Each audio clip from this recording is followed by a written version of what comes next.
yo creo que, visto desde la perspectiva de China, las tres variables que yo planteaba, la modernización, la estrategia de desarrollo y las zonas económicas exclusivas o especiales, como se denominan en China, parten de una decisión política. Parten de una decisión política. Sin esa decisión política, todo lo demás, ni la modernización, ni la estrategia de desarrollo, ni la promoción industrial se pueden dar. ¿Cómo sucedió, digamos, la implantación de la modernización en China? ¿Qué estrategia de desarrollo seleccionó? ¿Y por qué creó las zonas económicas especiales y qué tipo de promoción otorgó? Bueno, eso es un poco lo que yo les quería mostrar en el día de hoy. Aclaro que no soy economista, vengo del área de las relaciones internacionales y por allí muchos datos pueden faltar, ¿no? La modernización, había una diapositiva al principio que no, bueno, la modernización es una decisión política de los estados y en el caso de China es una decisión implantada en el año 1976. La última modernización, la que nosotros conocemos como reforma y apertura al exterior, fue implantada en 1978 por el líder Deng Xiaoping. Pero no hubiese sucedido esa modernización si después de la muerte de Mao las dos líneas del Partido Comunista que estuvieron en puja, una no venció a la otra. Entonces, cuando se produjo la muerte del líder y luego un golpe de Estado en China y el ascenso de Deng Xiaoping al poder, bueno, allí se implantó la modernización o el modelo de modernización bajo una estructura socialista basada en lo que es el marxismo clásico y fundamentalmente lo que los chinos llaman, especialmente en China, el desarrollo de las fuerzas productivas. Entonces, a partir de eso, que fue en 1976, pudo existir todo lo demás. Entonces, la modernización, la decisión política fue en 1976 y la apertura comienza en 1978 y ya llevan más de 40 años de labor.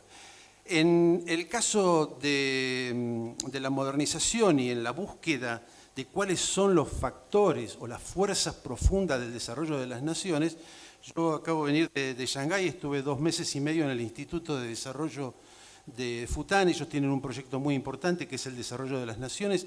Allí yo me acoplé a ese proyecto y estuve estudiando las causas en los estados periféricos, como Argentina, ¿no? Cómo ascienden de la periferia hasta la semiperiferia y luego llegan a ser grandes potencias. Eso lo hizo China y analicé 15 casos, desde la Francia de Richelieu, las 6 veces que estuvo del ascenso de Alemania, Italia, Estados Unidos, Rusia, la Unión Soviética, la República Popular China, es decir, 15 casos de estudio que pasaron desde pequeñas a medianas y luego a gran potencia.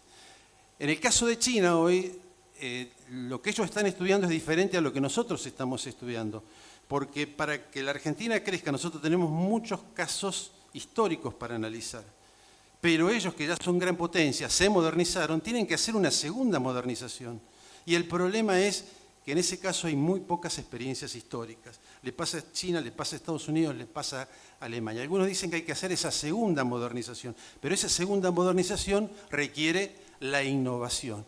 Y a diferencia de nosotros que tenemos muchos casos para ver de cómo se modernizaron, ellos tienen que innovar.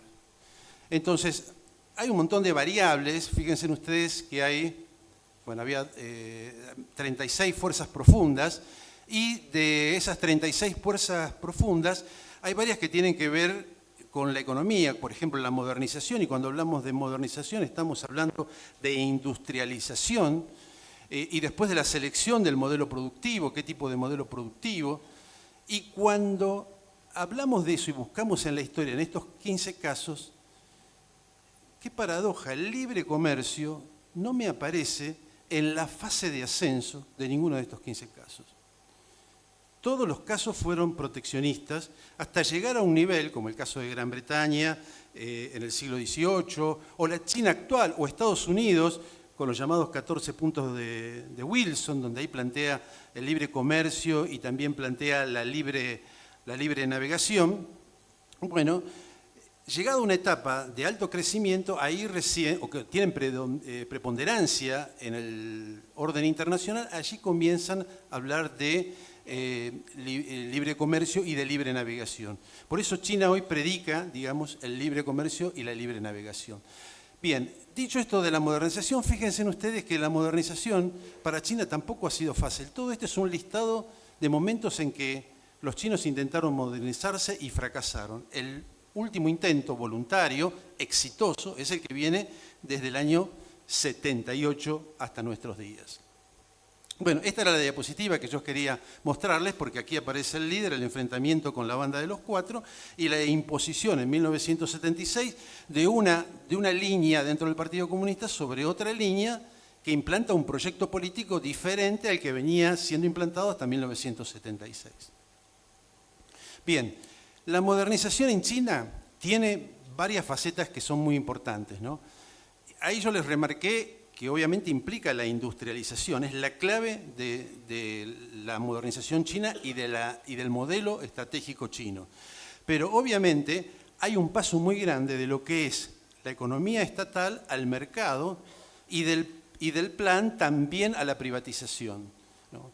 Obviamente la modernización es europea, esto genera una contradicción muy importante en China, porque por un lado hay una tensión entre todo lo moderno y todo lo tradicional. Hay un choque ahí de ideas y lo representativo es, por ejemplo, cuando vemos un dirigente chino vestido con saco y corbata, pero obviamente con una tez oriental.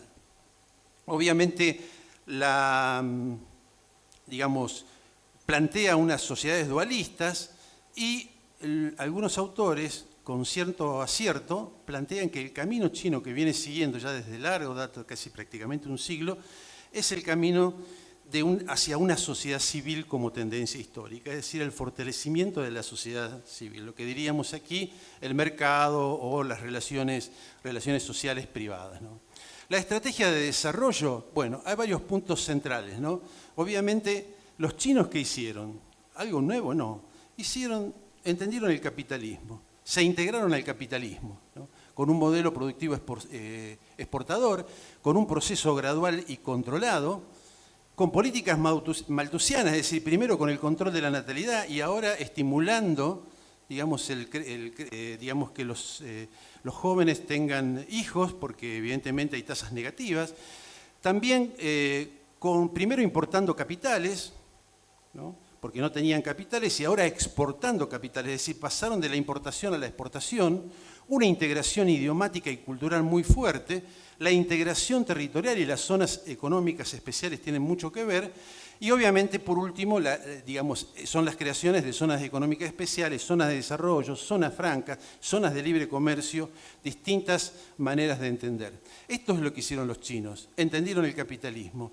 Inversiones que llegan a China, una China, digamos, con población muy pobre, que producía para ellos no, para un mercado que era el mercado mundial, traccionado por las grandes economías, por Estados Unidos, en ese entonces, por la Comunidad Económica Europea, por Japón, y en ese entonces usaban los propios recursos o las propias materias primas que los chinos tenían. Con el devenir del tiempo y con la mayor producción, las materias primas no les alcanzaron. Entonces ahí se incorporan los países fundamentalmente exportadores de materia prima para proveer a esa fábrica del mundo, que es una copia muy parecida a la que tuvo el Reino Unido durante el siglo XIX.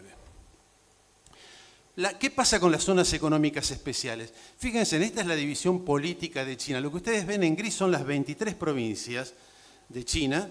Hay 4 ciudades especiales, que son Pekín, Shanghái, Tianjin y Chongqing, que son las 4 ciudades que están administradas directamente por el Estado, pero que tienen prácticamente un rango de capitales, podríamos decir, y 5 regiones autónomas que ustedes la pueden ver, donde están las minorías nacionales, algunas con mayor efervescencia, otras, digamos, mucho más pacífica en China, ¿no? Las zonas económicas especiales tienen rango constitucional. La Constitución las crea y obviamente las que la llevan a la práctica, la que la crea es la Asamblea Nacional Popular y la que la lleva a la práctica también es la Asamblea, ¿no? Es que la que decide el establecimiento o no de esas zonas administrativas especiales o zonas económicas especiales.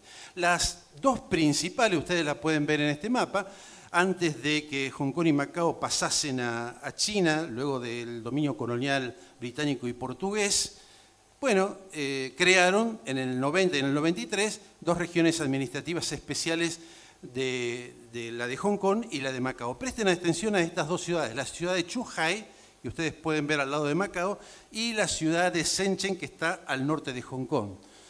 Bueno, precisamente por eso, porque en el 1980, haciendo una estrategia de inserción internacional, los chinos crearon 4 zonas económicas especiales, que ustedes la pueden ver: Xiamen, Shantou, Shenzhen, Zhuhai, y en 1988 ampliaron con la isla de Hainan, 5 zonas económicas especiales. Fíjense ustedes dónde está Zhuhai, fíjense dónde está Shenzhen, y las otras ciudades están frente de Taiwán. Es decir, que la decisión de la creación de las zonas económicas especiales tiene 2 objetivos principales, uno económico y el otro geopolítico. Por ejemplo, Zhuhai y Shenzhen eran prácticamente aldeas, baldíos, algunas eran playas. Hoy son ciudades monstruos que están integradas con Macao y con Hong Kong. El objetivo está logrado. Bueno, fíjense ustedes, ahora en los últimos años, en el 2010, no se ve muy bien el mapa, pero en el extremo occidental, donde ellos tienen algunas efervescencias en la provincia de Xinjiang y fundamentalmente vinculado con varios países de Asia Central con los cuales tienen límites, crearon 2 nuevas zonas económicas especiales, la de Korgo y la de Kashgar. Fíjense ustedes dónde está Korgo, que está con Kazajstán en el límite, y la de Kashgar prácticamente está asociada a 3 países, Tayikistán, Kirguistán y Afganistán. Es decir, nuevamente la visión geopolítica, esta más que económica, podríamos decir que es geopolítica. ¿Cuáles son las claves de las zonas económicas chinas, ¿no? Obviamente, sirve al modelo de apertura, es decir, a la inserción, digamos, internacional de China. Es un apoyo a la reforma que están llevando a cabo y de su integración a la economía mundial. Obviamente, allí en esas zonas especiales, es especial porque no cumple lo que cumple en el territorio nacional y que es el desarrollo del mercado. Cuando se abrieron en la década del 80 había una estatización mucho más avanzada y obviamente las zonas económicas especiales se le garantizaba allí la vinculación, digamos, del capital y de la mano de obra, como vamos a ver en el tercero, que es el tema de las empresas, es decir, la atracción en esas zonas de lo que ellos llaman los 3+1. ¿Quiénes son los 3? Obviamente 3 que no tienen: las inversiones o el capital extranjero que iba a esa zona económica especial, las materias primas, algunas que no tenían que venir o del interior o del exterior, y la atracción del mercado internacional. Esos eran los 3 elementos que ellos no tenían y querían ubicarlos allí. Y obviamente lo que ofrecían era la mano de obra local. Esa fue la simbiosis que hacían en la zona económica especial para utilizar como una plataforma exportadora hacia el mundo. Obviamente ahí hay reducción de impuestos y de concesiones a las ganancias, evita la intervención del Estado en esa región, ¿no? Son realmente zonas verdaderamente de libre comercio. La superficie, de acuerdo a la literatura china, ellos dicen que querían crear esas zonas económicas especiales lo más chica posible, porque no querían afectar a las zonas no exclusivas, porque evidentemente cuanto más grande es esa zona, afecta a las otras zonas. Por lo tanto, la idea es tener, digamos, zonas especiales pequeñas, cerradas, exclusivas para el capital y obviamente muy próximas a 2 elementos: aquellos aspectos geopolíticos, por ejemplo, estar cerca de Hong Kong, de Macao, de Taiwán, pero también cerca del mercado internacional. Esa es la clave de las zonas económicas exclusivas. Por supuesto, después esto, con el tiempo, se fue ampliando y a las zonas económicas especiales se fueron agregando, como ustedes ven en un gris más oscuro, las zonas de libre comercio, ciudades abiertas. Shanghái fue un modelo importante en la región de lo que se conoce como la zona de desarrollo de Putón, que es tal vez el modelo para todo el país. Es decir, fueron creando en distintas ciudades experimentos o zonas experimentales, la más exitosa fuera de Shanghái, con el objetivo de que todos copiaran esos modelos. Entonces, las zonas económicas especiales fueron languideciendo en lo especial, porque el resto del territorio tenía también otras regiones que tenían ciertas especialidades, ¿no? Acá este es un mapa de lo que tenemos en rojo, están las distintas planes de desarrollo, ciudades de desarrollo, las verdes las zonas económicas especiales, las regiones en amarillo son las zonas de minorías nacionales, en rosa tenemos las zonas de libre comercio. Fíjense en ustedes, ellos tienen dentro de la estrategia de China 3 círculos económicos importantes. Beijing, Tianjin, es decir, la capital, Shanghái en el centro, toda la cuenca del río Yangtze, ¿no? Y en el sur, del cual vamos a hablar, que es el delta del río de las Perlas. Fíjense en ustedes, este es un mapa de lo que se conoce como el área de la Gran Bahía del río de las Perlas, ¿no? Esta es una suerte de modelo de integración muy interesante que puede ser muy útil para aquí, para la región, donde hay entidades de diferente tipo. Está, por ejemplo, esto está dentro de la región de la provincia de Guangdong. Guangdong representa el 13% de la economía china. Es la provincia, sería la Buenos Aires de China. Nada más que Buenos Aires está en un 35%, pero digamos, Guangdong está en el 13%. Pero el Producto Bruto Regional de Guangdong equivale al PBI de Australia. O sea que aquí estaría Australia con Hong Kong más Macao, haciendo una suerte de zona de integración. ¿Y qué integran? Integran, por ejemplo, digamos, la característica financiera que tiene Hong Kong, las características productivas que tiene esa región de Guangdong, o parte de esa región de Guangdong, y lo tienen a Macao, que es turismo y diversión. Entonces han hecho toda una zona de integración muy interesante, que me parece que es un modelo que al menos habría que tenerlo como referencia, ¿no?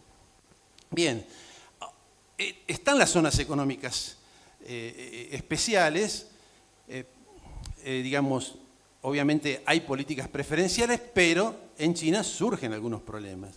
Y esos problemas tienen que ver con que las zonas económicas especiales van perdiendo esa especialidad y aparecen ciertos defectos, ¿no?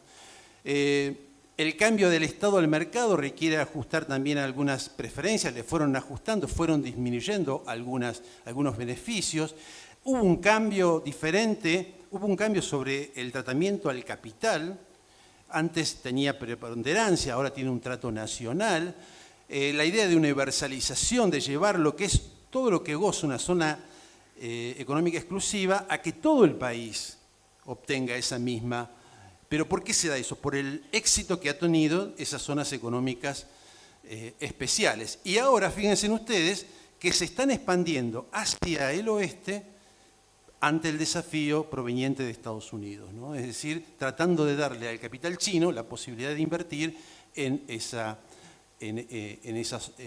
área oeste que está todavía subdesarrollada y que las empresas pueden allí evitar todo el daño que Estados Unidos le está haciendo a sus empresas.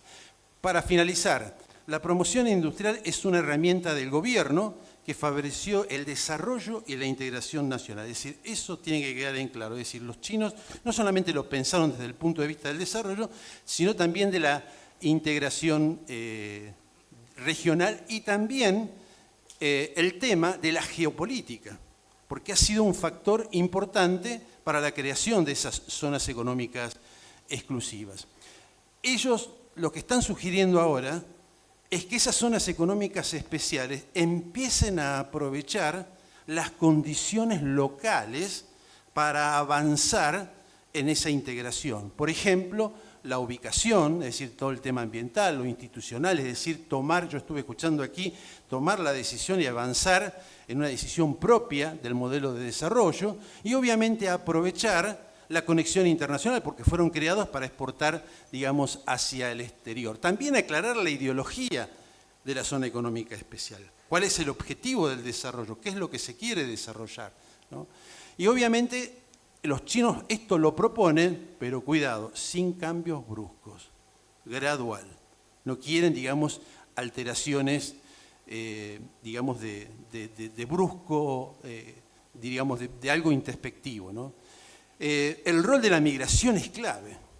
Yo estuve viviendo en China cuando fueron creadas estas zonas, allá por el año 88, y los chinos utilizaban mucho, migraban a la Argentina, pero no para quedarse, sino para obtener documentación, volver a China, y como el gobierno les impedía acceder a las zonas económicas exclusivas o les impedía viajar a Hong Kong, bueno, ellos venían acá, cambiaban su estatus, dejaban de ser chinos comunes, podríamos decir, a ser chinos de ultramar, es decir, chinos que residen en el exterior. Y con ese pasaporte y esa documentación que venía de Argentina y de otros países, en lugar de ir a vivir a un lugar donde estaban viviendo, evidentemente podían tener acceso a la zona económica especial o bien a Hong Kong o bien a Macao.